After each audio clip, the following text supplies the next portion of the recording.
os catecismos, as doutrinações, os dogmas criados por imposições, por conveniências, as teologias apresentadas como tais, mas que nada mais são do que filosofias humanas sobre o tema Deus, o que é uma coisa patética. Quem quiser fazer filosofia sobre o tema Deus, que faça e chame de filosofia sobre Deus. Agora, chamar de teologia, de estudo de Deus, é panaca e é patético.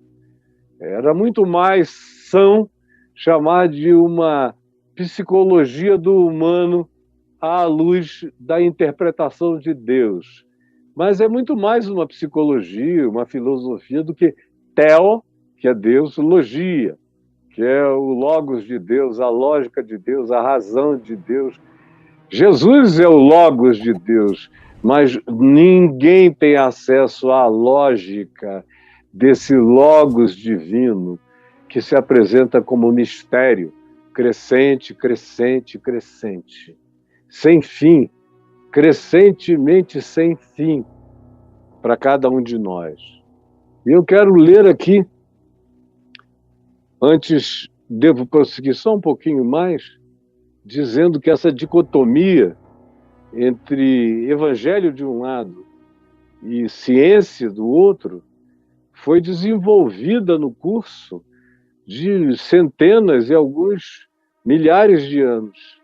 Desde que Constantino formalizou aquele grupo de fé que eram os discípulos de Jesus e o chamou de cristianismo, e os institucionalizou, e os encheu de poder, de riquezas, de isenções de impostos, que lhes deu autoridades, privilégios, capacidades de mediar recursos, de modo que quem queria vantagens, pagar menos imposto, se convertia, era batizado.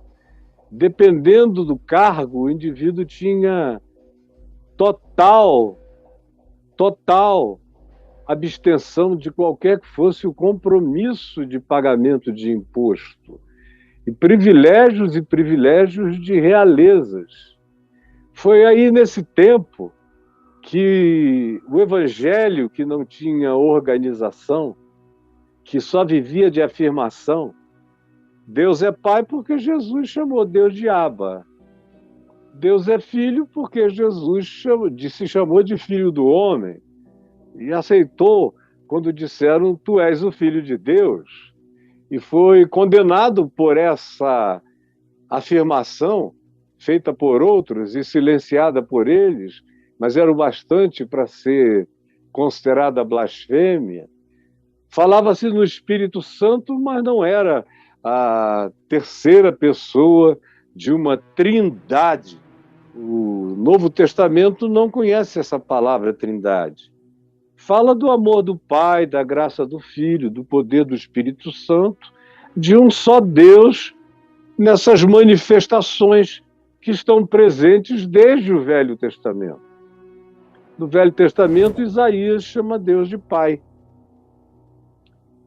Também no Velho Testamento existe o Filho do Homem, ou nos Salmos, o filho de Davi, que era considerado o Messias. O Espírito de Deus, mencionado no Velho Testamento, e em Isaías também, de Espírito Santo.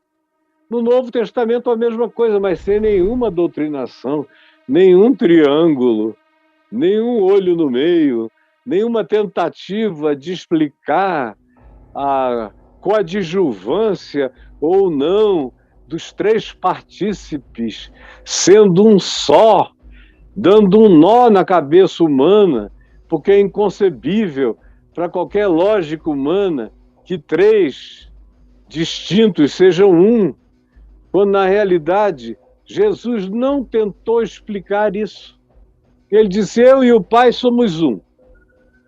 E disse, o Pai vai mandar o Espírito Santo, que é meu, que fala de mim, da minha parte, que é o meu Espírito, que vai ensinar vocês todas as coisas. Eu amo vocês, peçam em meu nome.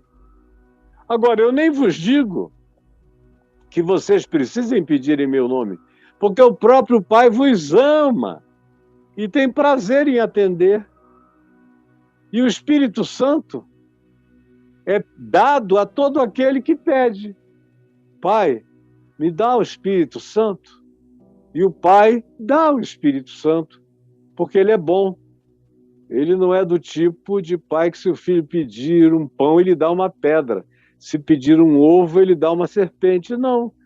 É até aí que o Novo Testamento vai. E os apóstolos, eles sabem que a manifestação do Espírito Santo é a manifestação do Cristo vivo, ressuscitado. Que a presença do Espírito Santo é a presença do Pai no coração de todo ser humano.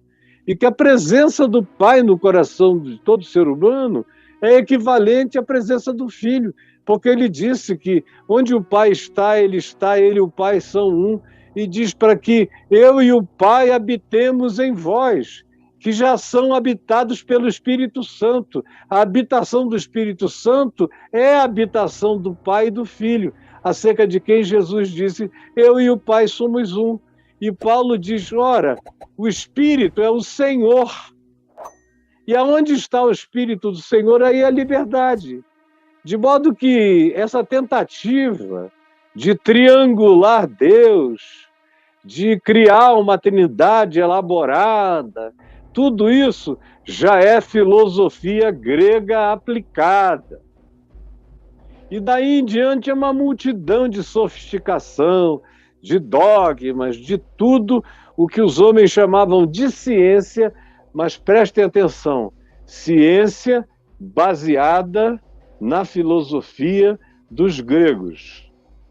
Nos 2 primeiros séculos, os gnósticos tiveram um papel muito forte em algumas alas da igreja, mas eles foram caindo num estado de heresia desprezada.